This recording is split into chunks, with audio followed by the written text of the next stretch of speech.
오늘 본문 말씀을 가지고 로마서 강의 43번째 시간으로 교회 봉사 이렇게 하라라는 제목으로 함께 은혜를 나누겠습니다. 함께 우리 제목을 따라 하시겠습니다. 교회 봉사 이렇게 하라. 한번 더 따라 하시겠습니다. 교회 봉사 이렇게 하라. 네, 고맙습니다. 신구약 66권을 통틀어 복음을 가장 논리적으로이며 체계적으로 설명한 로마서는 내용적으로 볼 때 크게 둘로 나눌 수 있다 여러 차례 말씀을 드렸습니다. 1장부터 11장까지는 이 사람이 죄의 문제를 어떻게 해결하여 구원에 이를 수 있는가에 대한 설명입니다. 복음의 이론에 관한 말씀입니다. 구원에 이르는 교리에 관한 말씀입니다. 그리고 12장부터 시작해서 16장까지의 말씀은 그렇게 복음을 듣고 믿어 구원에 이른 사람들이 이 세상을 어떻게 살아야 하는지에 대한 복음의 실천에 관한 말씀입니다. 그리고 우리는 지난 두 번에 걸쳐서 로마서 12장 말씀을 통하여 구원받은 자가 세상을 어떻게 살아야 하는지에 대한 말씀을 들었습니다. 이것을 간단하게 다시 한번 말씀을 한번 드려보겠습니다. 먼저 구원을 받은 사람들은 어떻게 세상을 살아야 합니까? 우리의 몸을 하나님이 기뻐하시는 거룩한 산 제물로 드려야 합니다. 로마서 12장 1절을 함께 보겠습니다. 그러므로 형제들아, 내가 하나님의 모든 자비하심으로 너희를 권하노니 너희 몸을 하나님이 기뻐하시는 거룩한 산 제물로 드리라. 이는 너희가 드릴 영적 예배니라. 아멘. 사랑하는 여러분, 구원받은 자의 삶, 우리의 몸을 하나님이 기뻐하시는 거룩한 산 제물로 드려야 하는데, 그렇다면 우리의 몸을 하나님이 기뻐하시는 거룩한 산 제물로 드리라는 말의 의미는 무엇일까요? 사랑하는 여러분, 우리가 예수를 그리스도 믿어 우리의 영혼이 구원을 받았으면 이제 남은 생애 동안 우리의 몸도 구원을 받으라라는 것입니다.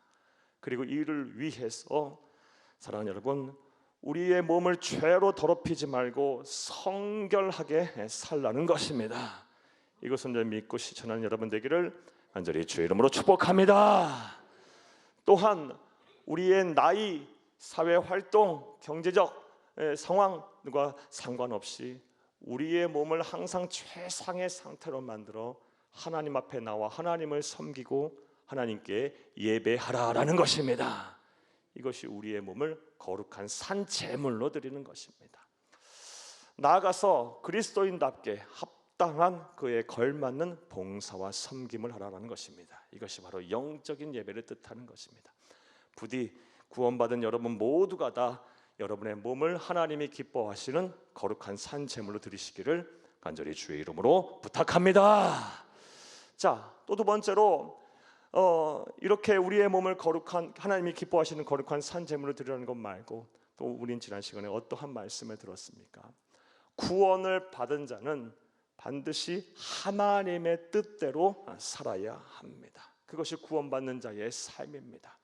우리가 하나님의 백성이 됐으면, 하나님의 자녀가 됐으면 하나님의 뜻대로 살아야 하는 것입니다. 로마서 12장 2절을 함께 보겠습니다. 너희는 이 세대를 본받지 말고 오직 마음을 새롭게 함으로 변화를 받아 하나님의 선하시고 기뻐하시고 온전하신 뜻이 무엇인지 분별하도록 하라. 아멘. 하나님의 선하시고 기뻐하시고 온전하신 뜻이 무엇인지 잘 분별하여 하나님의 뜻대로 사는 것이 바로 구원받은 하나님의 백성의 삶임을 기억하시기를 바랍니다. 그리고 이를 위해서 우리가 해야 할 일은요, 세대를 본받지 않는 거예요. 이 세대를 본받지 않는다는 말의 의미는요, 우리가 세상을 도피해서 어디 숨어 살라는 말씀이 아니고, 우리가 세상 속에서 살 때 세상 사람들이 추구하는 풍조와 가치관에 동화되지 말라라는 것입니다. 우리는 기독교인, 그리스도인들입니다. 우리의 삶의 기준은요, 하나님의 말씀이고 신앙의 양심입니다. 사랑하는 여러분, 세상 풍조와 가치관에 휩쓸려 세상 사람들과 다르지 않는 삶을 살아서는 안 되는 것입니다. 그렇게 살아서는 하나님의 뜻을 분별할 수가 없어요. 하나님의 뜻대로 살 수가 없습니다. 또한 우리가 하나님의 뜻대로 살려면, 하나님의 뜻을 잘 분별하려면 날마다 하나님의 말씀 속에서 하나님의 뜻을 찾아야 합니다. 하나님의 뜻을 잘 찾아야 돼요.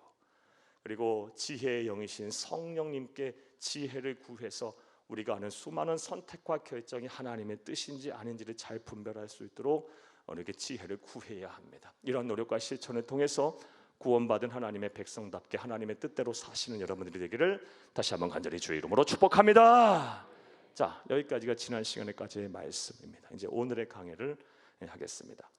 성령의 감동을 받아 로마서를 기록한 사도 바울은 로마서 12장 3절 이하 그리고 12장의 끝절의 말씀인 21절까지의 말씀 속에서 지난 시간까지에 이어서 계속해서 구원받은 자가 세상을 어떻게 살아야 되는지에 대한 말씀을 하고 있습니다.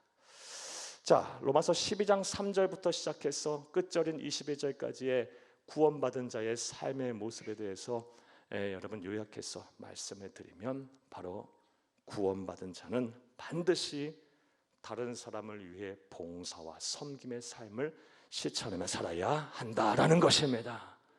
그리스도인들이, 구원받은 하나님의 백성이 오로지 세상을 사는 동안 자기의 욕심을 채우고 자기의 뜻만을 고집하며 자기 안위만을 살피면서 살아서는 안 된다라는 것입니다. 우리 그리스도인 하나님의 백성들은 반드시 다른 사람들, 가난하고 병들고 지친 사회적 약자들, 우리의 이웃들을 위해서 봉사하고 실천하는 삶을 살아라. 이것이 바로 구원받은 자의 삶임을 오늘 로마서 12장 3절부터 21절까지의 말씀임을 기억하시기를 간절히 주의 이름으로 부탁합니다. 자, 그런데 이 말씀, 이 권면의 말씀은 우리가 한 귀로 듣고 한 귀로 흘려서는 절대로 안 됩니다. 왜냐하면 우리 주 예수 그리스도께서 이 세상에 사시면서 우리에게 보여주신 모습이며 우리의 스승이고 우리의 구세주가 되시는 우리 주 예수님께서 간곡하게 부탁하신 그리고 명령하신 계명이기 때문입니다. 사랑하는 여러분, 우리 주 예수님께서는 이 세상에 사시는 동안 우리 그리스도인들이 지키고 행해야 할 복잡하고 다양한 계명들과 말씀들을 아주 단순하게 요약을 해 주셨습니다. 마태복음 22장 37절에서 40절을 함께 보겠습니다. 예수께서 이르시되 내 마음을 다하고 목숨을 다하고 뜻을 다하여 주 너희 하나님을 사랑하라 하셨으니 이것이 크고 첫째 되는 계명이요 둘째도 그와 같으니 내 이웃을 내 자신과 같이 사랑하라 하셨으니 이 두 계명이 온 율법과 선지자의 강령이니라. 아멘. 하나님의 백성이라 한다면, 구원을 받은 그리스도인이라 한다면 무엇보다 먼저 전심전력을 다해서 하나님을 사랑하라라는 것입니다. 이것이 계명이에요. 우리가 지켜야 될 하나님의 명령이에요. 명령의 요약이에요. 그리고 이러한 믿음의 실천 위에 우리가 무엇을 해야 합니까? 우리 자기 자신만을 위해서 살지 말고 내 이웃을 내 몸같이 사랑하라라는 것입니다. 다른 사람을 잘 섬기고 봉사하며 하는 삶을 살아라라는 것입니다. 이것이 온 율법과 선지자의 강령, 하나님의 말씀의 요약이라는 것입니다. 그러므로 우리 구원받은 하나님의 백성인 우리들은 우리 자신만을 위해서 살아서는 안 돼요. 반드시 말씀하신 대로 다른 사람을 위해서 봉사하고 또 섬기는 삶을 살아야 할 것입니다. 할렐루야. 자, 그런데 오늘 본문 말씀에 포함된 로마서 12장 말씀을 보게 되면 이렇게 구원받은 하나님의 백성들은 다른 사람을 위해 봉사와 섬김의 실천을 삶을 살아야 한다고 말씀하고 나서 이 봉사의 순서까지 하나님께서 말씀을 하고 계십니다. 내용인즉슨 먼저 로마서 12장 3절부터 13절까지의 말씀을 보게 되면 교회 안에서 봉사부터 실천해라, 교회 안에서부터 형제 자매들을 섬기고 봉사해라 라는 말씀을 하고, 로마서 3장 14절부터 21절까지의 말씀은 이제 세상을 향해서 사회에 향하여 봉사와 섬김을 실천하라라고 말씀하고 계십니다. 그러므로 구원받은 우리 하나님의 백성인 우리들은 교회 안에서부터 형제 자매들을 섬기는 이 봉사와 섬김을 실천해야 할 것입니다. 할렐루야. 자, 그렇다면 왜 하나님께서는 교회 안에서부터 봉사를 하라고 말씀을 하고 계실까요? 그 이유를 생각하면 너무나도 간단하고 명료합니다. 사랑하는 여러분, 생각을 해보시기 바랍니다. 우리가 믿음의 형제 자매들을조차 섬기지 못하면서, 그들에게 향하여 봉사하지도 못하면서 믿지 아니하는 형제 자매들을 어떻게 제대로 섬기겠어요? 이것은 우리 이렇게 할 수 있다라고 생각하는 것은 우리의 집안도 잘 다스리지도 못하면서 온 세계, 온 나라를 경영할 수 있다고 착각하는 것과도 같아요. 그러므로 우리는 교회 봉사부터 잘해야 돼요. 사랑하는 여러분, 여러분이 구원받은 하나님의 자녀들이십니까? 그렇다면 다른 사람을 위해 봉사와 섬김의 삶을 사셔야 하고 교회 봉사부터 반드시 하셔야 합니다. 이것이 그리스도인의 삶이고 하나님의 말씀입니다. 교회 봉사를 그동안 하지 않으셨던 분들은 다시 시작하시기를 바랍니다. 무너진 교회 봉사의 섬김의 자리에 다시 서시기를 바랍니다. 회복하시기를 바랍니다. 그리고 열심히 하시는 분은 더 열심히 하시도록 노력하시기를 바랍니다. 이런 은혜와 실천이 여러분 가운데 충만하기를 간절히 주의 이름으로 축복합니다. 자, 이렇게 교회 봉사를 하라라고 권면한 이후 오늘 본문 말씀을 보게 되면 성령 하나님께서는 사도 바울의 입을 통해서 교회 봉사를 하는 데 있어서 어떠한 자세와 태도로 해야 하는지까지 말씀을 하고 계십니다. 자, 그렇다면 우리가 교회 봉사를 반드시 해야 할 텐데 이 교회 봉사를 해야 할 때 우리는 어떠한 자세와 태도로 교회 봉사를 해야 할까요? 자, 이제부터 따라하시겠습니다. 첫째로, 자신을 바로 알고 평가하여 분수에 맞게 봉사해야 합니다. 자신을 바로 알고 자신을 바로 평가해서 분수에 맞게 봉사해야 합니다. 사랑하는 여러분, 성도님들이 목사인 저에게 찾아오셔서 하시는 대부분의 말씀의 내용이 무엇이냐? 교회 봉사를 하다가 누군가에게 상처를 받았다라고 하소연하시는 말씀들이에요. 이 외에도 다른 말씀 갖고 이유 갖고 찾아오시긴 하지만 대체로 목사를 찾을 때는요, 누군가에게 상처를 받았네, 힘들었네, 이런 소리 하시러 오시는 거예요. 이런 소리 하시러 꼭 오세요. 꼭 오셔야만 되는 거예요. 자, 이런 성도님들이 많은 것으로 볼 때 교회 안에서 봉사를 하다가 상처를 받고 또 주는 그런 이들이 비일비재한 것 같습니다. 물론 세상에서 이러한 일은 더 많이 경험하게 될 거예요. 더 많이 겪게 될 거예요. 교회하고는 비교도 안 되는 그런 어려움과 상처를 많이 받으실 것입니다. 다만 세상에서 이러한 일을 겪게 되면 좀 손해 보더라도 나에게 상처 준 사람 안 만나면 그만이에요. 안 보면 그만이에요. 생각 안 하면 그만이에요. 좀 손해봤다 싶고 그냥 되돌아서면 그만이에요. 하지만 교회 안에서는 그럴 수가 없어요.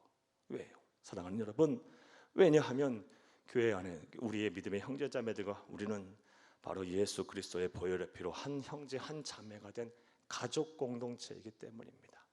가족들끼리는 서로 상처 주고 서로 힘들게 해도 어떻게 외면할 수가 있어요? 그럴 수도 없고 그래서도 안 되는 것입니다. 사랑하는 여러분, 그러하기에 우리가 교회 안에서 봉사를 하다가 상처를 받을 수도 있고 상처를 줄 수도 있는데 그럴 때마다 우리의 믿음을 잘 지켜야 하고 또 우리가 상처 주는 일, 상처 받는 일이 없어야 할 줄로 믿습니다. 자, 그렇다면 교회에서 우리가 봉사를 할 때 누군가에게 상처를 받고 상처를 주지 않으려면 어떻게 하면 될까요? 오늘 보면 3절을 함께 보겠습니다. 내게 주신 은혜로 말미암아 너희 각 사람에게 말하노니 마땅히 생각할 그 이상의 생각을 품지 말고 오직 하나님께서 각 사람에게 나누어 주신 믿음의 분량대로 지혜롭게 생각하라. 아멘. 마땅히 생각할 그 이상의 생각을 품지 말고 믿음의 분량대로 지혜롭게 생각하라. 이 말씀의 뜻이 무엇일까요? 마땅히 생각할 그 이상의 생각을 품지 말라. 무슨 말일까요? 자기 자신을 바로 알고 제대로 평가해서 분수에 맞게 행동하라, 분수에 맞게 봉사하라라는 것입니다. 이런 표현이 적절한지 모르겠지만 또 어떻게 보면 가장 적합한 표현이라서 죄송하지만 말씀드려 볼게요. 주제 파악을 잘 하면서 봉사하라라는 것입니다.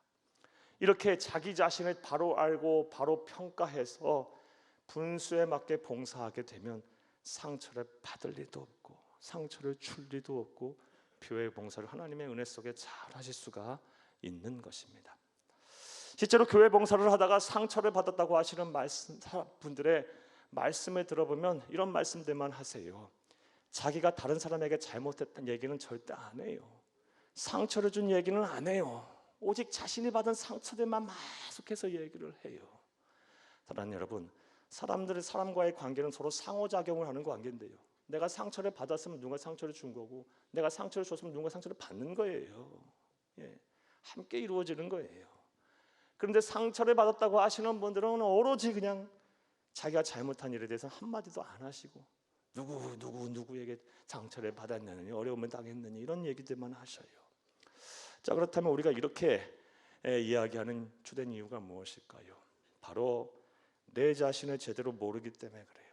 내 자신을 너무 높게 평가해 놓고 있기 때문에 그래요. 그래서 내가 이런 대접을 받으면 안 되는데, 내가 이런 사람인데, 내가 이런 존재인데, 이런 내 자신을 이렇게 높이 두고 보니까요, 사랑하는 여러분, 내 말을 듣지 아니하고 내 뜻대로 행하지 않으면 이 배알이 틀리는 거예요. 안이 꼬은 거예요. 솔직해지시라고. 우리 솔직해집시다. 사랑하는 여러분, 섭섭한 거예요. 분노가 치미는 거예요. 화가 나는 거예요. 사랑하는 여러분, 그러나 우리가 우리 자신을 제대로 알고 제대로 평가해요, 우리의 분수대로 행동하게 되면 항상 우리가 하는 모든 봉사 안에는, 우리의 섬김 안에는요, 송구함이 있어요.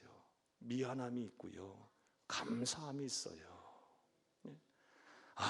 나 같은 자를 이렇게 사용해 이렇게 이 자리까지 올리셔서 이 일을 감당케 하셨구나. 저 사람들을 섬기게 하셨구나. 나같이 부족한 자를 이 자리에 세워서 저 사람들 위해서 일하게 하셨구나. 늘 미안함과, 더 잘해주지 못한 미안함과 송구함과, 또 하나님의 은혜와 감사함이 있어요. 사랑하는 여러분, 우리가 교회 봉사를 할 때 반드시 해야 할 텐데 안 해서는 안 되는 일인데요, 이 일을 할 때는 바로 자기 자신을 바로 알고 바로 평가하여 분수에 맞게, 여러분 너무 높게도 두지 마시고 또 너무 낮게도 두지 마시고, 여러분은 제대로 알고 평가하여 분수에 맞게 봉사하시는 여러분 되기를 간절히 주의 이름으로 축복합니다.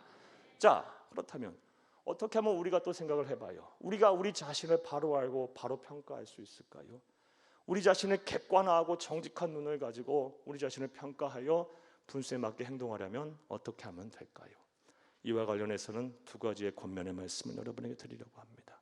먼저, 날마다 우리는 하나님 앞에 서야 합니다. 날마다 하나님 앞에 서야 돼요. 절대자이신, 절대선이신, 절대 우리의 기준이 되시는 전지전능하신 그 하나님 앞에 우리 성도들은, 하나님의 백성은 단독자가 돼서 홀로 하나님 앞에 서야 돼요. 하나님의 말씀을 펴놓고 그 위에 우리를 올려놔야 돼요. 그리고 우리 자신을 비춰보는 거예요. 내가 누구이고 지금 내 상황이 어떠하고 내 성품이 어떠하며 내가 지금 내 위치가 어떠하고 내가 무엇을 해야 하는지 자기 객관화를 해야 돼요. 정직한 눈으로 자기를 평가해서 분수에 맞게 행동하셔야 돼. 그러면 상처받을 일도 없고 상처를 줄 일도 없어요. 교회 봉사를 은혜 속에 할 수 있습니다. 이런 은혜의 실천이 저와 여러분 가운데 충만하기를 간절히 주의 이름으로 축복합니다. 성경을 보면 이것을 기가 막히게 잘한 사람이 나와요. 누굴까요? 바로 사도 바울이에요. 고린도전서 15장 31절 말씀을 보게 되면 사도 바울이 말합니다. 나는 날마다 죽노라. 나는 날마다 죽노라. 사도 바울 같은 영적 거장이 왜 날마다 나는 죽노라라고 말할까요? 뭐 한 겁니까? 오늘 설교의 내용대로 말씀을 드리면 날마다 하나님 앞에 섰다라는 거예요. 하나님 앞에 서보니 나의 추한 모습도 보이고 나의 다듬어지지 않은 인격도 보이고 내 자신의 위치도 보이고 내가 해야 될 사명도 보이는 거예요. 그래서 뭐 한 거예요? 내가 분에 넘치지 않게 하기 위해서, 또 너무 낮아지지 않기 위해서 내 분수에 맞게 날마다 하나님 앞에 서서 행동했다라는 말씀이에요. 나는 날마다 죽노라. 이런 실천이 있기를 간절히 바랍니다. 또 우리가 우리 자신을 객관화하고 정직하게 평가하여 분수에 맞게 행동하려면 어떻게 하면 될까요? 사랑하는 여러분, 여러분이 말씀을 하시기보다 듣기를 좋아하시기를 간절히 주의 이름으로 부탁합니다.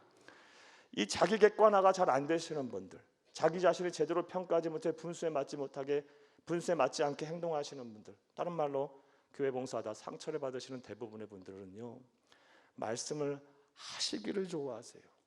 자기 말만 하시려고 하세요. 안 들으려고 하세요. 자꾸 자기 말만 하세요. 자, 그런데 그 하시는 말씀의 대부분이 어떤 내용입니까? 자기 자랑, 자기 포장, 자기 변명. 사랑하는 여러분, 이런 말씀하시면 듣는 사람이 좋아요, 안 좋아요? 안 듣고 싶잖아요. 그러니까 또 삐지고 또 마음 상처받고 그러는 거예요. 사랑하는 여러분, 이제 우리의 생각을 달라져야 돼요. 우리 그리스도인들은요, 아니 이건 그리스도인을 떠나서 성숙한 하나의 인격체가 한다면, 우리의 인격이 성숙해진다면 말하기보다는 듣기를 좋아하시기를 간절히 주의 이름으로 부탁합니다. 그러면 그 사람이 하는 말과 또 행동들을 통해서 내 자신을 객관적으로 볼 수 있을 거예요. 내가 어떤 사람이고 어떤 위치에 있으며 어떻게 행동해야 되는지가 분명히 기준이 잡힐 거예요. 사랑하는 여러분, 이런 삶을 살아야 우리가 하나님 앞에 부끄럼 없이 성교회 봉사를 하면서 또 성도들 마음에 상처 주지 않고 받지 않으며 은혜 속에 기쁨으로 할 수가 있는 것입니다. 말하기보다 듣기를 좋아하라. 이것은 야고보 사도의 권면이기도 합니다. 야고보서 1장 19절을 함께 보겠습니다. 내 사랑하는 형제들아, 너희가 알지니 사람마다 듣기는 속히 하고 말하기는 더디하며 성내기도 더디하라. 아멘. 사람마다 듣기는 속히 하고 말하기는 더디하며 성내기도 더디하라. 이게 시간의 흐름대로 이루어지는 사건일 수도 있겠지만요, 또 인과관계일 수도 있어요. 사람마다 듣기를 좋아하고 말하기를 더디하면 성을 안 내게 된다는 말씀이기도 해요. 사랑하는 여러분, 우리는 말하기보다 듣는 것을 좋아하는 사람이 되어야 할 줄 믿습니다. 그래야 자기 자신을 객관화하고 잘 평가하여 분수에 맞게 행동하게 되면 교회 봉사 은혜 속에 할 것입니다. 이런 은혜와 실천이 저와 여러분 가운데 함께하기를 다시 한번 간절히 주의 이름으로 축복합니다. 자, 오늘 본문 말씀을 통해서 교회 봉사는 반드시 하라고 말씀하셨는데, 그 교회 봉사를 하는 데 있어서 해야 할 우리가 가져야 할 바른 태도와 자세는 무엇입니까? 첫 번째로 자신을 바로 알고 평가하여 분수에 맞게 봉사하라는 것입니다. 또 두 번째로 오늘 사도 바울은 우리에게 어떠한 권면을 하고 있을까요? 교회 봉사를 할 때 어떠한 자세로 해야 할까요? 따라 하시겠습니다. 둘째로 우리가 한 몸이라는 의식을 가지고 봉사해야 합니다. 사랑하는 여러분, 성령의 감동을 받아 로마서를 기록한 사도 바울은 예수를 그리스도 믿어 교회의 일원이 된 우리들이 예수 안에서 한 몸이라고 분명히 말하고 있어요. 오늘 본문 4절과 5절을 함께 보겠습니다. 우리가 한 몸에 많은 지체를 가졌으나 모든 지체가 같은 기능을 가진 것이 아니니 이와 같이 우리 많은 사람이 그리스도 안에서 한 몸이 되어 서로 지체가 되었느니라. 아멘. 예수 안에서 우리가 하나가 됐다. 하나의 몸뚱아리가 됐다라는 것입니다. 즉 가깝게는 나이, 성별, 지역, 삶의 수준을 넘어 또 넓게는 문화와 인종과 역사를 초월해서 예수 안에 우리가 있다면, 그래서 한 교회 공동체로 이뤘다면 우리는 한 몸이라는 것입니다. 이것을 에베소서에서는 다음과 같이 설명합니다. 에베소서 4장 4절에서 6절을 함께 보겠습니다. 몸이 하나요 성령도 한 분이시니 이와 같이 너희가 부르심의 한 소망 안에서 부르심을 받았느니라. 주도 한 분이시요 믿음도 하나요 세례도 하나요 하나님도 한 분이시니 곧 만유의 아버지시라. 만유 위에 계시고 만유를 통일하시고 만유 가운데 계시도다. 아멘. 이 말씀 무슨 말씀입니까? 교회의 일원인 우리들은 한 몸이 됐다라는 거예요. 예수도 한 분이시고 우리가 믿는 하나님도 한 분이시고 성령도 한 분이시고 모든 것이 다 하나 한 몸이 됐다라는 것입니다. 사랑하는 여러분, 예수 안에서 성령 안에서 우리는 한 몸임을 믿으시기를 간절히 주의 이름으로 부탁합니다. 자, 그리고 이렇게 우리가 한 몸을 이루었다라는 의식을 가지고 교회에서 봉사를 하게 되면, 형제 자매들을 섬기게 되면요, 형제 자매를 섬기고 교회 봉사하는 것이 섭섭할 일이 하나도 없어요. 그리고 화날 일도 하나도 없어요. 또 손해볼 일도 하나도 없어요. 왜냐? 한 몸이니까. 형제 자매를 섬기고 형제 자매에게 봉사하는 것이고, 누구에게 하는 겁니까? 나에게 하는 거예요. 한 몸이니까. 나에게 봉사하는 것이고 나를 섬기는 거예요. 그런데 무슨 섭섭함이 있고 무슨 아쉬운 점이 있고 무슨 상처를 받아요. 사랑하는 여러분, 우리가 교회 봉사는 반드시 하나님의 백성이라면 해야 합니다. 그리고 그것을 할 때는 우리가 예수 안에서 한 몸을 이루었다는 이 의식을 가지고 교회 봉사를 반드시 하시기를 간절히 주의 이름으로 축복합니다.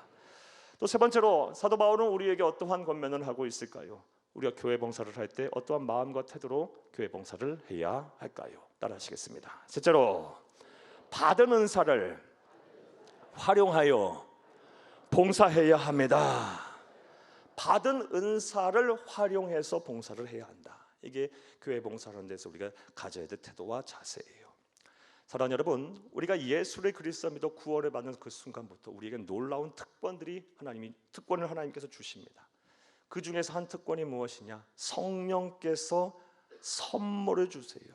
성령의 선물을 우리에게 주세요. 이것을 한마디로 하면 은사라고 해요. 성령의 선물, spiritual gift, 성령의 선물을 주세요. 이 선물은요, 구원받은 하나님의 백성이라면 어린 아이부터 시작해서 어르신에 이르기까지 모두에게 구원받은 순간부터 다 주셔요. 만약 이 은사가 내게 주어지지 않았다 한다면 우리는 예수님의 지체가 아닌 거예요. 우리는 구원받은 하나님의 백성이 아닌 거예요. 자, 그렇다면 하나님께서 이 성령의 선물인 은사를 구원받은 그 순간부터 우리에게 주시는 이유가 무엇일까요? 고린도전서 에베소서 4장 12절을 함께 보겠습니다. 이는 성도를 온전하게 하여 봉사의 일을 하게 하며 그리스도의 몸을 세우려 하심이라. 교회 봉사를 통해서 성도를 온전하게 하고 주의 몸된 교회를 이렇게 세워가게 하기 위해서 은사를 주시는 거예요. 선물을 주세요. 성령의 선물을. 언제? 구원받은 그 순간부터. 따라서 이 은사를 구원받아서 순간부터 이 은사를 성령의 선물로 받았음에도 불구하고 그냥 묵혀두고 썩혀두고 그냥 내버려두고 있다면, 활용하지 않고 있다면 하나님으로부터 책망을 받을 거예요. 반드시 때가 되면 이 악하고 게으른 종아 라고 책망을 받게 될 거예요. 따라서 우리는 이 은사를 잘 활용해서 교회 봉사를 하여 교회를 온전하게 하고 교회를 바로 세워나가야 할 줄로 믿습니다. 이 은사를 활용하는 데 있어서는요, 나이와 또 성별, 어떤 경제적 상황, 사회 활동 아무도 중요한 것이 아니에요. 은사를 활용해서 교회 봉사를 하는 것은 정년퇴직이라는 것이 없어요. 여러분, 리타이어리 없어요. 여러분, 하나님의 나라 가는 그날까지 하는 거예요. 다만 자기 자신을 날마다 객관화하며 정직하게 분수에 맞게 행동하면 되는 거예요. 자, 그런데 오늘 본문 말씀을 보게 되면 이렇게 하나님께서 우리에게 교회를 온전하게 하고 세우게 하기 위해서 은사를 주신다 하시면서 이 은사를 주실 때 각 사람에게 각각 다양하게 주신다고 말씀을 하고 계십니다. 오늘 본문 6절에서 8절을 함께 보겠습니다. 우리에게 주신 은혜대로 받은 은사가 각각 다르니 혹 예언이면 믿음의 분수대로, 혹 섬기는 일이면 섬기는 일로, 혹 가르치는 자면 가르치는 일로, 혹 위로하는 자면 위로하는 일로, 구제하는 자는 성실함으로, 다스리는 자는 부지런함으로, 긍휼을 베푸는 자는 즐거움으로 할 것이니라. 아멘. 사도 바울은 은사의 다양성에 대해서 얘기하며 예로 7가지의 은사를 이야기하고 있어요. 이거 하나하나 다 살펴보면 좋겠지만 여기 이 본문 말씀에서 핵심은 이 은사 하나하나의 의미보다는 이렇게 은사를 다양하게 우리에게 주신다는 것에 우리가 주목을 하면 되는 거예요. 그럼 오늘날은 어떨까요? 오늘날에는요, 이 성경이 쓰여질 당시보다 오늘날의 사회는 더 복잡하고 더 다양해요. 따라서 이 당시와는 비교도 안 되는 은사를 우리에게 다 주셨고 또 주시고 계세요. 예를 한번 들어볼까요? 오늘날에 어떤 분들에게는요, 나 그림을 잘 그리는 은사를 주세요. 성경에 그림 잘 그리는 은사 나와요. 또 어떤 분은 운전을 잘 하세요. 성경에 운전 잘한다는 은사 나와요. 당시 자동차가 있었어요. 성경은 당시 시대상을 반영해요. 그 당시에 맞게 그 성경이 기록한 기록자의 시점에서 당시의 문화 속에서 기록했기 때문에 이런 은사는 안 나와요. 또 어떤 분들 막 찬양을 잘해요. 또 어떤 분들은요, 요리를 막 잘하세요. 우리 교회도 장금이들이 있어요. 봉사하시는 분들 계세요. 또 어떤 분들은요 막 춤을 잘 춰요. 또 어떤 분들은 기계를 잘 다루세요. 또 어떤 분들은요 뭐 손만 대면 작품이 나와요. 뭐 이런 분도 계시고 손재주가 좋으신 분도 계시고 막 기타 등등 여러분 다 여러분 성령 하나님께서 은사를 주셨고 그 어려서부터 받은 은사를 구원받은 이후 더 깨닫게 하시고 더 분명하게 나타나게 하시기도 하시고요. 다 은사를 주셨어요. 이제 이 은사를 잘 활용하셔야 돼요. 하나님의 백성은 반드시 교회 봉사를 해야 돼요. 하나님의 나라 가는 그날까지. 그리고 그 교회 봉사를 하는 데 있어서 여러분이 하나님이 주신 은사를 잘 활용해서 하시기를 간곡히 주의 이름으로 부탁합니다. 자, 이제 말씀을 맺겠습니다. 오늘은 구원받은 자의 또 다른 삶에 대해서 말씀을 드렸어요. 구원받은 자의 또 다른 삶이란 무엇입니까? 사랑하는 여러분, 우리는 우리 자신만을 위해서 살아서는 안 되고 다른 사람들을 위해서 섬김과 봉사의 자리에 서야 돼요. 이것은 해도 되고 안 해도 되고의 모습이 아니에요. 삶이 그런 모습이 아니에요. 우리 하나님이신 예수님, 우리 구주, 우리의 스승이자 구세주이신 예수님의 삶이셨고 또 우리에게 주신 명령이에요. 그러므로 반드시 우리 그리스도인들은 다른 사람을 위해서, 사회적 약자들을 위해서, 어려운 이웃들을 위해서, 또 내 이웃을 위해서 봉사와 섬김의 삶을 실천해야 합니다. 그리고 오늘 본문 말씀 로마서 12장에서는 교회 봉사부터 하라. 그래서 점차 외연을 확장해서 사회 봉사, 세상을 향해 봉사로 나아가라 라고 말씀하고 계세요. 그런 이후에 어떠한 자세와 태도로 봉사를 해야 되는지 말씀하고 계십니다. 사랑하는 여러분, 자신을 바로 알고 평가하여 분수에 맞게 봉사하시고 우리가 한 몸이라는 의식을 가지고 봉사하시며 받은 은사를 잘 활용하여 봉사하시길 바라요. 그래야 여러분의 봉사와 섬김을 통해서 우리 주 예수 그리스도의 몸이 온전하게 되며 또 교회가 교회다워지고 교회를 통하여 이 땅에 하나님의 나라가 이루어지길 간절히 주의 이름으로 축복합니다. 축복합니다. 축복합니다.